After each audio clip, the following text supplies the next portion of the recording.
How to earn points on Popmart. Popmart's membership program offers a way to earn points through purchases, which can be redeemed for various rewards. If you want to earn points, then the first thing you want to do is open up Play Store or App Store. Now, search for Popmart. Here, you want to tap on the install option and install this application on your device.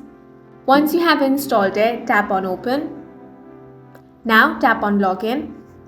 Here you want to enter your email address and password, or you can also log in using Google or Facebook account. Once you have been logged into your account, you will get 10 points. Now for 2 additional points, you need to fill in your mobile number. Then select your gender, which will give you 2 additional points. Now you want to explore the app and add the items to your bag. Once you place an order, you will get 1 point per dollar. Reviews can get you 5 points. Reviews plus photo will get you 10 points. And in this way, you can earn points on Popmart. And that's it for this video. If you found it useful, make sure to hit the like button and subscribe for more videos like this.